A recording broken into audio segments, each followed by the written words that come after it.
Pemirsa, Anda masih bersama kami dalam catatan akhir pekan dengan tema kita Jumatan pertama di Masjid Hagia Sophia. Dan pemirsa, kalau kita melihat perjalanannya, alhamdulillah menjadi di kala pemerintahan saat ini, ya, ini dipimpin oleh Erdogan dengan berbagai perjalanan dari dan termasuk tadi dari dunia internasional yang juga mengutuk bahkan mengecam ikhtiar, dan namun alhamdulillah semua ditepis dan tetap menjadikan Hagia Sophia sebagai masjid dan mengembalikan fungsinya. Namun dalam perjalanan kita juga ini menjadi hal yang menarik di saat kita tahu sejak berapa puluh tahun silam Turki sebagai negara sekuler, namun hingga saat ini kita perlahan seolah kembali melihat bagaimana Turki ingin mengembalikan kejayaan Islam. Yang kita tahu Turki dengan kekhalifahan Turki Utsmani yang menjadi salah satu kekhalifahan yang cukup kuat dan besar dengan kejayaannya yang dulu diakui oleh dunia, dan seolah di era sekarang itu kembali mencoba dimunculkan. Dan ini menjadi menarik di saat kepemimpinan Erdogan yang sering digadang-gadang menjadi salah satu sosok pemimpin yang didambakan umat Islam dengan perjuangan-perjuangannya yang cenderung pro dengan nilai-nilai keislaman. Bahkan salah satu bentuk konkret mungkin disebut sebagai bagaimana ikhtiarnya menjadikan museum yang mengembalikan fungsi Hagia Sophia sebagai masjid yang sebelumnya museum. Bagaimana Ayanda melihat sepak kerja Erdogan ini? Ya, saya kira saya ingat pada sebuah buku ya yang dikarang oleh penulis Abangan Santri dan Priai Kripotkin tentang Islam di Timur Tengah. Islam yang observer. Jadi Islam yang menurut pengamatan saya. Ada perbedaan karakter. Kalau di daerah sana, daerah Timur Tengah dan Eropa Timur, Islam itu datang ditaklukkan. Jadi mereka lebih fanatisnya lebih tinggi. Jadi kedalaman Islamnya makin kuat karena peralihan 100%. Tetapi di Indonesia, karena Indonesia ini masuk Islamnya adalah berdasarkan penetrasi budaya dengan damai, sehingga tidak tuntas sampai sekarang. Maka ketika di Timur Tengah itu, ketika Kemal Atatürk dulu di Turki menggunakan kekuasaannya untuk mensekulerkan, tidak bisa sekuler. Justru Islam di sana itu makin berkembang, makin kuat, sehingga kita ebrakan masuk menjadi pemimpin, dikembalikanlah ke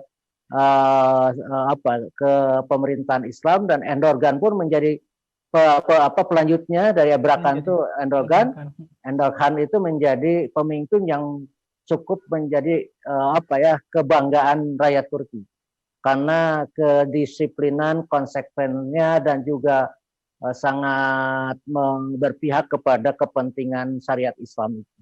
Dan seperti yang kita lihat sekarang, itu pemimpin yang menurut saya itu tumbuh di sebuah masyarakat yang mengkristal kayak begitu. Nah, makanya dia cocok untuk negaranya, cocok untuk daerah itu. Mudah-mudahan memang apapun yang dia kerjakan menjadi sesuatu yang berhasil dan tidak menimbulkan sesuatu yang menjadi kebencian dari orang pada beliau, ya, jika beliau selamat.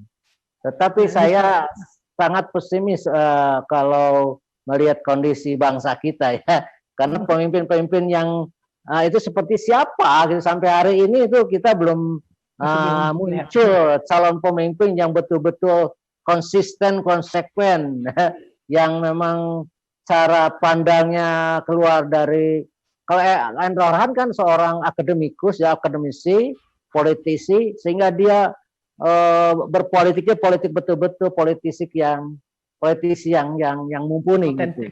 Nah, kalau di sini kan ada Islamnya berbasis ilmu agama, Islamic Science, sedangkan yang lain sekuler. Jadi agak susah di sini untuk melihat. Tapi insya Allah kalau kita terus berikhtiar dan berdoa, semoga lahir seperti karakter Erdogan itu, orang yang tegas, lugas, cermat, pandai, dan berorientasi ke kepentingan Islam, sebagaimana keberanian yang sangat luar biasa.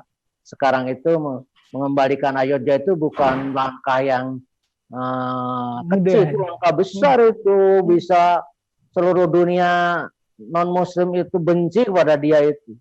Tapi bagi dia nggak peduli, ini kan dasar hukumnya kuat, ya. dari kepentingan orang Turki ada di Turki, kenapa orang lain kok sewot seperti itu, gitu menurut dia itu. Lalu dan lagi menurut dia silahkan saja sekarang fungsi kalau orang non Muslim mau masuk mau melihat ya silahkan aja di Hagia Sophia itu tidak masalah. Artinya cuma itu diperuntukkan dikembalikan ke fungsinya sebagai masjid.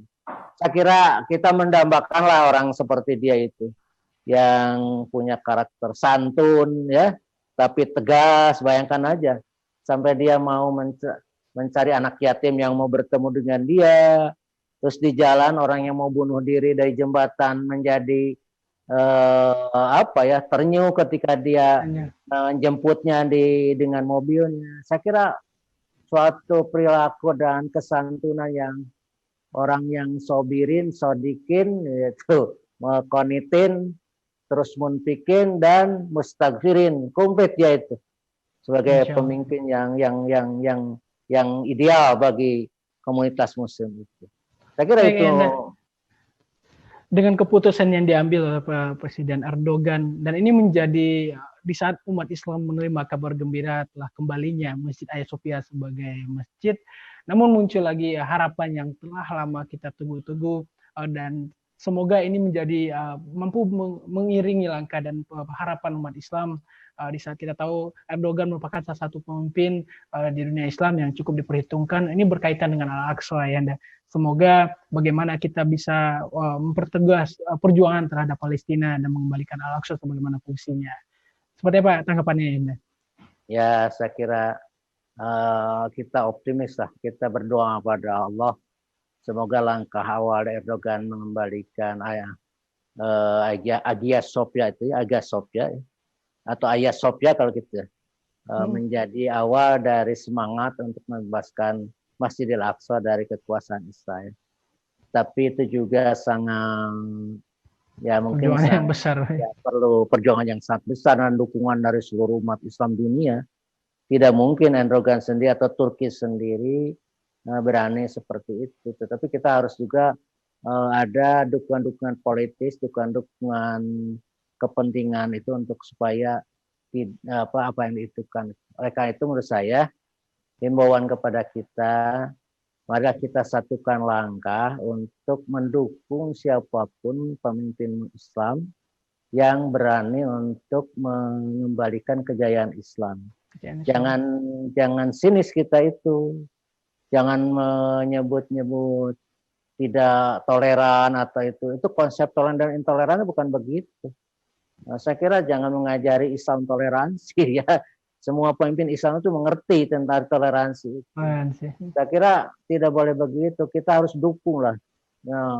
Coba di Indonesia itu tidak mungkin ada satu kata seperti di Turki mendukung. Pasti di sini itu ada 10 macam kaum muslimin komentarnya itu. Komentar pendapatnya. Iya, sini itu memang luar biasa di Indonesia itu. Kita capek lah ngurusin seperti itu. Itu mungkin itu Pak atau Ananda ya. Anda mungkin harapannya terakhir Anda terkait Hagia Sophia kembali menjadi masjid dan ini menjadi kembali mengangkat bagaimana kejayaan Islam. Mungkin harapannya terkait situs-situs atau peninggalan-peninggalan Islam yang bisa terus mengikuti langkah yang telah dicetuskan di Turki seperti Hagia Sophia ini. Ya, saya kira saya ingin menyeru kepada seluruh masyarakat Indonesia, masyarakat dunia, Islam dan Muslim, marilah kita mendudukan persoalan itu sesuai dengan posisi dan porsinya. Dan kalau mereka jujur, boleh mengkritik Turki, tapi harus berani mengkritik dirinya sendiri. Kalau begitu, kembalikan itu Alhambra dan Cordoba kepada kaum muslimin. Jadikanlah masjid di sana di Spanyol itu, jangan dijadikan gereja. Kalau mau jujur ya, tapi kita pun tidak mau, ya terserahlah, itu urusan mereka. Oleh karena itu sekali lagi, mari kita dukung apa yang langkah-langkah yang positif dari seluruh pemimpin Muslim untuk mengalihkan kejayaan kaum muslimin di mana saja adanya, khususnya di Indonesia. Itu mungkin Mas Ihsan. Baik, terima kasih banyak Anda atas waktu dan pemaparannya terkait ikhtiar Erdogan mengembalikan Masjid Hagia Sophia, dan semoga ini memperkuat spirit menghadirkan kembali bagaimana kejayaan Islam yang begitu besar di era terdahulu yang kembali kita perteguh hingga saat ini, dan semoga ini menjadi pemantik untuk mengembalikan situs-situs Islam di berbagai negara, dan termasuk perjuangan kita Indonesia, Perserikatan dalam rangka kemerdekaan Palestina. Dan sekali lagi terima kasih Yanda atas waktu dan kesempatannya. Pemirsa, itulah tadi perbincangan kita dalam catatan akhir pekan TVMU dengan tema Jumatan pertama di Masjid Hagia Sophia. Semoga bermanfaat, dan terus saksikan catatan akhir pekan dengan teman-teman menarik tentunya berkaitan dengan persoalan keumatan dan kebangsaan. Dan kali ini tadi kita bicara tentang dunia Islam, dan insya Allah memberikan inspirasi dan manfaat bagi pemirsa di rumah. Nah, akhir kata saya Marsha mengucapkan terima kasih. Bila bisa bilhaq, nasibna wa fatam qarib. Wassalamualaikum warahmatullahi wabarakatuh. Waalaikumsalam warahmatullahi wabarakatuh.